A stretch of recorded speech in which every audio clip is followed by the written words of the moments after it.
Welcome back to What Arty Noobs with General Disturbance. This is the Rheinmetall Skorpion G. It's the Tier 8 German tank destroyer, premium tank destroyer, and it's located on the north spawn of Prokhorovka.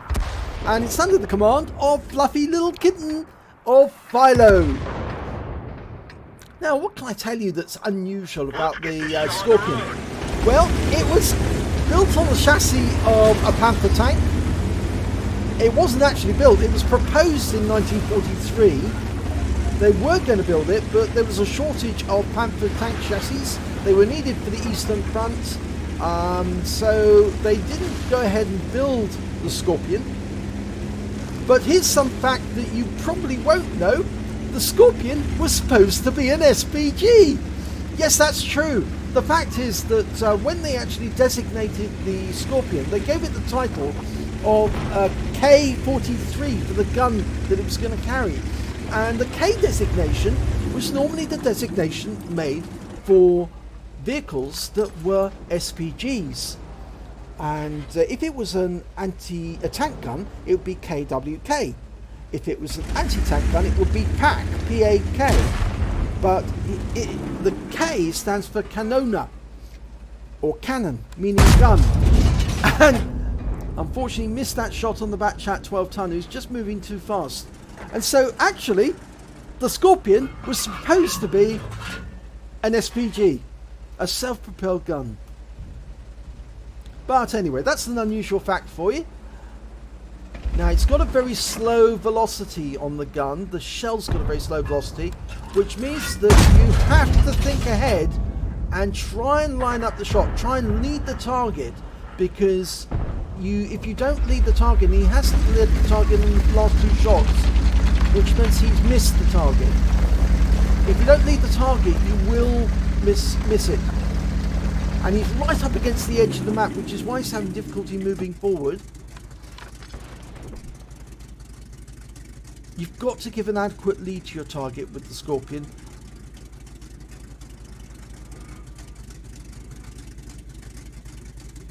Still waiting for a target to come into view. There is an E25 to the south, but he's over a ridgeline, so it'll be very difficult for us to hit him. And again, he's right up against the edge of the map. Yeah, that's it. Better to move with the map. No, he's driving into the edge now again, and that will slow him down. There's the E25, trying to line up a shot on him. Fires! He didn't give in enough lead, and he's missed it again. The thing about the Skorpion is you don't get a whole lot of shells. These are 128 millimeter shells, or 12.8 centimeter. And so you have to be careful about what you fire at to make sure you do hit your target. Again, he fires late on the E25, not enough lead. So he's missed another shot. But that Comet there, you should be able to hit that.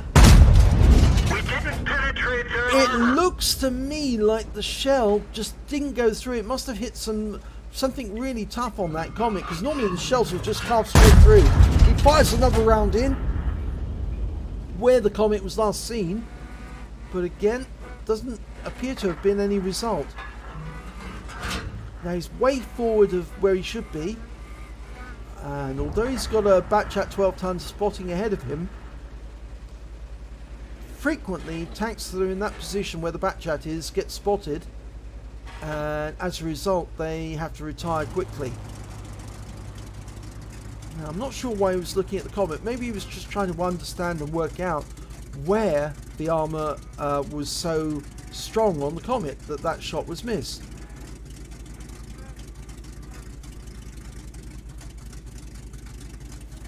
There's the enemy Comet again. He is missing some hit points. Oh, and again, didn't lead the target enough, and the shell missed. And the Comet's below the ridgeline now, so we can't fire again. He's in cover, and he's right against the edge, and he was spotted, so shells will be coming this way. And he's backing up rather than turning, because the Skorpion's a bit of a pig when it comes to the turning. It's very slow. Oh, he's taking fire from the 25, and there's an Arty round from the GW Panther. And he's lost his commander. He's had to put him back into action. Used his first aid. So we've lost quite a lot of hit points.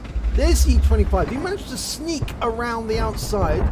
on the east side of the map. Came up over the railway line. There's the Centurion. Fire around it, and no, that one misses again. He's not having a whole lot of luck at the moment. And it looks like their team are being boxed into the northwest corner of the map. Now he's firing at the enemy in the north, near the railway line actually, in the northeast corner. Trouble is they're below a ridge line there. There's a nice handy little ridge line you can hide in and go hull down. And you can't see them at the moment. Oh, you can see that AMX 1357 going up the centre line, but he's been wiped out by our SU-122-44. There's the E-25 again, moving around in that dip. Very difficult target. That T-29 though is on a suicide run towards the cap, and he's just been hit. 497. That one went straight through the side of him. No chance of stopping that shot. And that's wiped him out. 98 hit points. Now the Comet's moving. We're loaded. Now, and he fires one in, takes out the Comet, so that's his second kill. Some good shooting there. Now, I think actually he's safe from being spotted by the enemy because he is double bushed at the moment. He's in a bush, firing through a bush, and there's another bush in front of him that's at least 30 meters away, so that's why the enemy can't see him precisely. They know from which direction the shells are coming, but they can't see his vehicle, so they can't aim precisely. There's the E-25 again, popping up and popping down. And this time he got it right! 291 hit points, takes out the E-25. 10.75 is the reload time. It is quite long, but it is a big shell. In fact, actually, you could think of it. It is really very much like the caliber of an Arty round.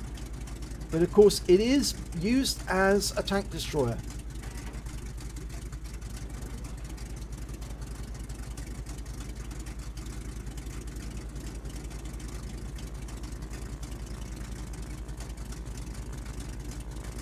Now there is somewhere in those bushes up ahead the Centurion 1. We've got an IS-3 off to the directly to the east. And last we looked there was a P-43 Tur over there as well. That's one of the Italian mediums.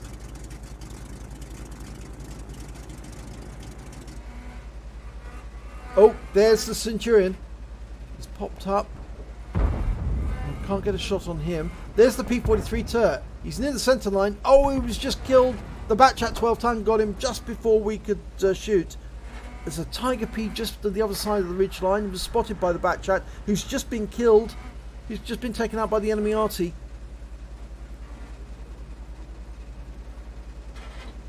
Now, the scores are fairly even. There's only one tank in it, but there's the Centurion.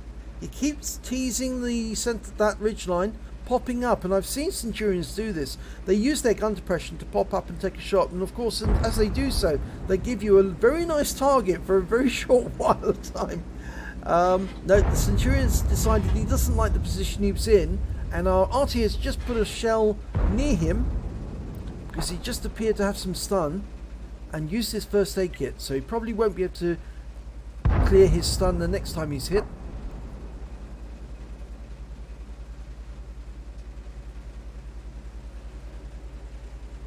Now we are the furthest south at the moment of the rest of the tanks on Fluffylilkitten's team, so he may need to reposition because if the enemy comes up from the south, and remember there's that Tiger P in the south, if they come up he's going to be the first one to know.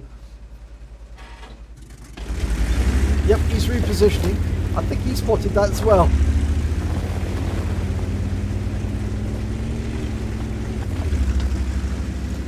Going to try and use these ridge lines here, these mounds, to help, but the thing is, now he's gone up high, the enemy might see him because he has got a double bush now. That SU-122 is using the bush, but when he fires they will see him because there's no bush in the way, and he fired at the Centurion there. 416. Now, has his sixth sense gone off? No, it hasn't. And there's the Rheinmetall Skorpion on the enemy team. If Fluffylilkitten had been there, he would have been hit. but he got the Rheinmetall Borsig instead.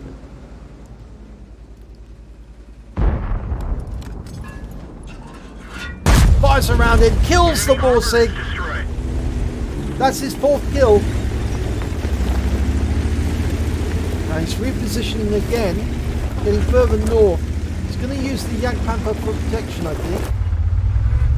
And I think at this point he can double bush again, because if he's looking in certain directions, he will be able to use both bushes to remain concealed. But now he's pulling out a bit. There's a tiger. There's a bush between him and the tiger, but he's going to have to reposition because he can't get a shot on the tiger. And there's the Jagdpanther. The Centurion's moving in. Fires at the tiger pig. I don't know what happened there. The shell didn't hit the tiger, or if it did hit, it bounced off. But he didn't get a hit, so firing another one in, and this time round he gets it. 399 hit points. That's his 5th kill. And yes, he was seen this time, so he was exposed. The IS-3 is coming into the south. Very close now, and the Jag Tiger takes the hit. We've been hit by the enemy Arty as well. Here's the IS-3. Fire one into him for 462, right through the tracks. Pulling back. The Jagdpanther's pulling back. It's going to reposition and try and get the IS-3 from going around him. Get a better angle from here. Split his fire. Oh no, that was on the move and it failed. And we've lost the Jagdpanther, who was taken out by the enemy Arty, and we're moving towards the centre line because there are only 2 Arty left on the team now. The Jagdpanther did kill the IS-3 just before he was taken out by the Arty. So now we're Arty hunting. The enemy's got an M40, M43 and a GW Panther.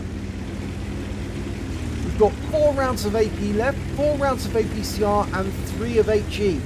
He would actually do better to load just HE at this moment, because the Arty have got very thin skins, and if you fire an HE round at them, you will wipe them out basically with one shot.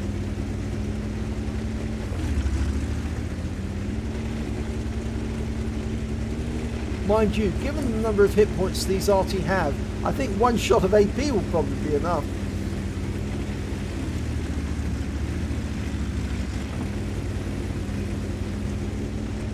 Now he still needs that Top Gun. One more kill to get it. Oh, the enemy's capping. They must have come up the east side of the map. This is making it easy for us because he's effectively the people in the cap are telling us where they are. So all we need to do is drive up and shoot them. And the thing is that Arty has got very poor view range, except for the 105 FH18B2, which has got a 390 meter view range.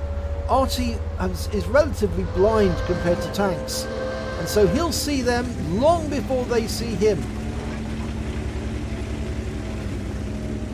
And our GW Panther has found the enemy GW Panther, and he's just wiped him out. And there's the M40. One shot, he's hiding behind the wreck, and that takes him out of the game and wins the game and gets him a Top Gun to boot. Well done, Fluffy Little Kitten. Let's have a look at the end of battle stats, and it's a first class tanker for Fluffy Little Kitten and the Rheinmetall Skorpion G. He also picked up a spotter badge because he enabled his team to do at least 1,000 hit points of damage during the battle, and I think that was while he was up high on top of the edge of the map. He was actually spotting for his team at some points.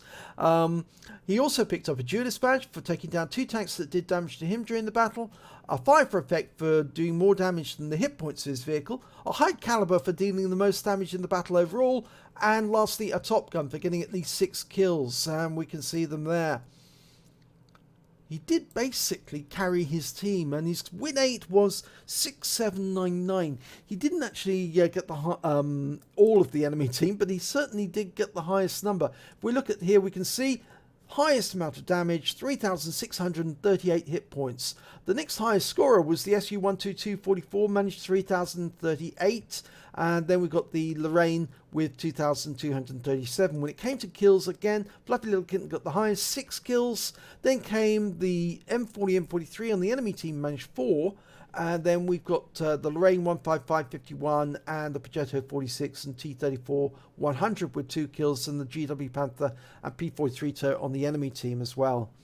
When it came to base XP, again, Fluffylilkitten monstered it. He got 1,169. Next came the SU 12244 1063, and then the Lorraine 15551 with 936. 1169 is not enough for an ace tanker. There are a lot of people out there with the Skorpion G, and therefore you really have to do well if you want to get an ace tanker, and that means probably getting as much as maybe a Radley Walters, or more than 4,000, maybe 5,000 hit points of damage. So let's have a look at detail. Well, he fired 20 shots.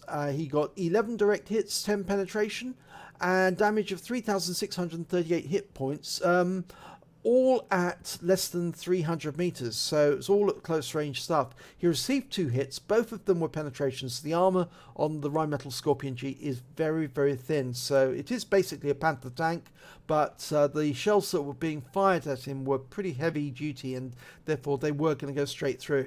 He also received 1 hit as a result of splash damage. That was from the enemy Arty. I think it was from the GW Panther, who managed to locate where he was. And he spotted 1 enemy vehicle, damaged 8 of the enemy, killed 6 of them, and did damage assistance of 1,087 hit points. Managed to get 53 defense points as well when he shot the M40, M43 in the cap. And he might have actually been able to wait another, say, 17 seconds to shoot the M40, M43 and pick up a defender medal. But had he waited those seconds, I think his teammate in the other Arty probably would have taken a pot shot at the Arty he was spying, and so he would have got the last kill and the Top Gun, or rather denied him the Top Gun. On a premium account, he earned 102,317 credits, because it's a premium vehicle. It does earn a lot and does a lot of damage. After repair, ammunition resupply and consumables, he only took away 22,128. Now the reason for that is he did use a lot of premium ammo. His loadout was accentuated towards the premium ammo and a bit splitting equally between premium ammo and ordinary ammo. And as a consequence of that, he did use a lot of ammo that is expensive. So he's actually ended up with less overall. But he did pick up 2 bonds, 1 for the Top Gun, 1 for the high caliber, and he also got 1,753 XP times 2 for the first victory of the day, and 175 extra because this is a premium vehicle, so he took away 3,682 experience points altogether. So very nice little Top Gun. Maybe a bit not leading the shots enough at the start of the battle. I'm sure that Fluffylilkitten knows that. You do need to lead the targets, because it's such a slow shell at hitting the target. If you don't lead them enough, the shell's never going to hit them. It's better to aim at targets which are either stationary or coming towards you or going away from you, because you've got much more chance of hitting them that way. But if it's a target that's actually moving quickly across your field of view, you do need to give it enough lead to make sure you hit it. But I'm sure he'll do that in future battles. So if you enjoyed this replay, please give it a like and do subscribe to our channel, and hopefully it'll be your replay that I'll be featuring in the next video.